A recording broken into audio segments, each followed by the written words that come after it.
السلام علیکم ورحمۃ اللہ وبرکاتہ۔ ترکوں کی سلطنت عثمانیہ جو لگ بھگ 3 براعظموں پر پھیلی ہوئی تھی، جہاں انصاف کا بول بالا تھا، جہاں عوام کے ساتھ ساتھ اقلیت بھی خوشحال تھے، جہاں تجارت اپنے عروج پر تھی، جہاں دنیا کے چپے چپے سے لوگ تعلیم، سیر و سیاحت اور تجارت کے لیے آیا کرتے تھے، جو جغرافیائی اور معدنیاتی لحاظ سے بڑی اہمیت کی حامل سلطنت تھی۔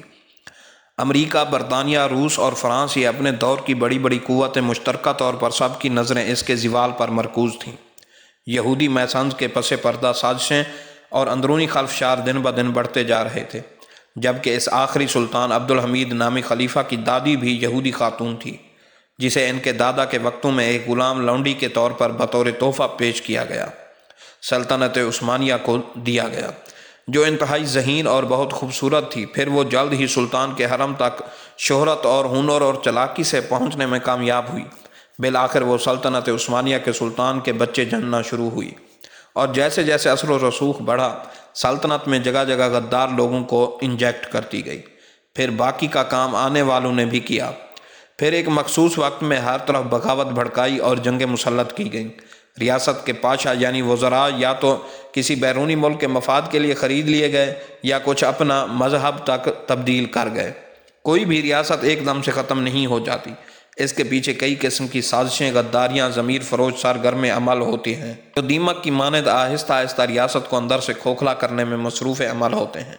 ایک عرصہ لگا جال بننے میں، پھر باطل دشمنوں نے ایک مقررہ وقت پر اسے ختم کر دیا، اور سب سے افسوسناک بات یہ کہ اپنوں کی غداری ہوتی ہے۔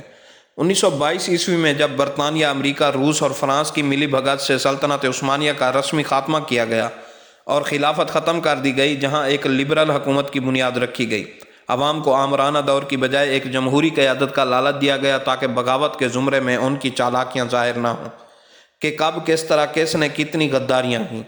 جیسے آج ہر سیاستدان اپنی ہر غداری اور نااہلی کا ملبہ افواج پاکستان پر گرا کر خود ہاتھ جاڑ کر سائیڈ پر ہو جاتا ہے تاکہ اسے کوئی اس کے فرائض اور ذمہ داریوں کا نہ پوچھ سکے۔ جہاں فحاشیت کو فروغ دیا گیا اور مغربی طرز زندگی کے روپ اپنانے پر ترجیح دی گئی۔ چند ہی عرصہ بعد 1923 میں معاہدہ لوزان وجود میں آیا، جو کہ سراسر ان ممالک کے مفاد پر مبنی تھا، جس کا مقصد ترکی اپنے زیر کنٹرول علاقے سے کوئی معدنیات چاہے گیس کی شکل میں ہو یا پیٹرول کی شکل میں رسائی حاصل نہ کر سکیں۔ عالمی تجارتی سمندری گزرگاہ باسفورس کو، جو ترکی کے بیچوں بیچ ہے، اسے عالمی دنیا کے لیے مفت گزرگاہ بنا دیا گیا، اور ترکی اس پر کوئی ٹیکس یا اختیار نہ رکھ سکتا تھا۔ کرنسی کی جنسیت کو تبدیل کر دیا گیا، سونے اور چاندی سے بعد پیپر کرنسی اور بینکنگ سسٹم پر کر دیا گیا۔ قدرتی وسائل پر اب غیر ملکیوں کی اجارہ داری تھی۔ پوری 3 براعظموں پر پھیلی ہوئی سلطنت کو 40 سے زائد ممالک بنا دیا گیا۔ ہمارا اتفاق اور اتحاد تباہ و برباد ہو گیا۔ فلسطین کو الگ ریاست، پھر آگے چل کر اسے یہود کو تحفے میں دے دیا گیا۔ آج فلسطین برائے نام اور اسرائیل پھیلتا جا رہا ہے۔ مسلمان آپس میں دشمن ہیں۔ آج مملکت خدا داد پاکستان میں بھی جو کچھ چل رہا ہے، حالات جس نہج پر آئے ہوئے ہیں، ایسے ہی حالات ترکی کے زوال کے زمانے میں تھے۔ ہر محکمے اور ادارے میں رشوت اور جرائم کھلے عام، جبکہ فوج، اینٹی اسلام قوانین اور جمہوریت جو ملک منٹ منٹ میں بیچ کھانے کو بےتاب، لیکن فوج رکاوٹ۔ اس لیے اس فوج پر سب کی ضربیں جاری ہیں، اور اس سب ظلم و باطل کو باطل نظام جمہوریت باقاعدہ تحفظ دیتا ہے، اور اس کے محافظ یہ سیاستدان ہیں۔ اور اگر ان سیاستدانوں سے اور ان کے پاگل جنونی سپورٹروں سے گلہ کریں تو کرسی کی بجائے نظام اسلام کے لیے ایک ہو کر پرامن جدوجہد کرتے ہیں، تو جواب ہوتا ہے ہم اور ہمارے سیاسی بد کردار تو سارے بلا تفریق حاجی نمازی ہیں اور نظام اسلام چاہتے ہیں، جبکہ فوج رکاوٹ ہے۔ ملک میں افراتفری، مہنگائی، سٹریٹ کرائمز، بد امنی، معیشت کا گراؤ، روپے کی قدر میں پچھلی دہائی میں مسلسل تیزی سے کمی، بیرونی قرضے سود پر، اندر بھی نظامی سود، IMF کا دباؤ، افراط زر کا بحران، یہ سب ملک کو کس طرف لے جا رہے ہیں؟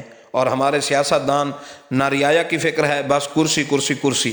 فکر ہے تو اقتدار کی جنگ کی، فکر ہے تو وزارتوں کے حصول کی۔ ان کی اقربا پروری اور لالچ کی بھینٹ ایک غریب طبقہ ہی پس رہا ہے، ایک مزدور اور محنت کش طبقہ ہی پس رہا ہے، ایک درمیانی سرکاری ملازم ہو یا درمیانہ نچلے درجے کا تاجر طبقہ جو ہر سال حکومت کو باقاعدہ ٹیکس بھی ادا کرتا ہے، بجائے انہیں ریلیف دینے کے ان پر مزید بوجھ ڈال دیا جاتا ہے۔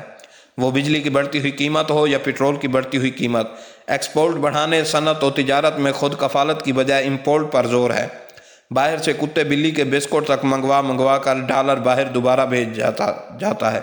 حالانکہ اوورسیز بیرون ملک پاکستان کس حال میں پردیس کاٹ کر ڈالر اور دیگر کرنسی ملک میں بھیجتے ہیں، اور یہ اس کو خرچ کر کے پھر مزید سود پر قرض لے کر باہر بھیجتے ہیں، جبکہ وہ قرضے بھی ایک دوسرے پر سیاست کر کے الٹا عوام کی کھال اتار کر لوٹائے جاتے ہیں۔ حکمران بھی اپنے ووٹرز کا خون پی رہے ہیں، اور اپوزیشن جس کا کام حکومت کی جانب سے بنائی گئی مصنوعی مہنگائی کے خلاف قرارداد پاس کروانا ہے، مگر سب کے سب اپنے ہی سپورٹرز کو چونا لگا رہے ہیں، اور بیچاری عوام بھی زندہ باد مردہ باد پر لگے ہوئے ہیں۔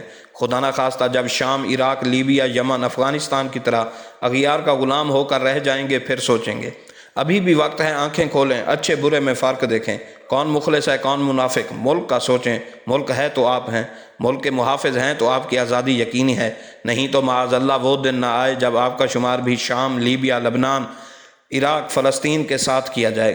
یہ جو آزاد فضاؤں میں سانس لے رہے ہیں، اس کے پیچھے آپ کے افواج، سپاہیوں اور افسروں کا لہو شامل ہے۔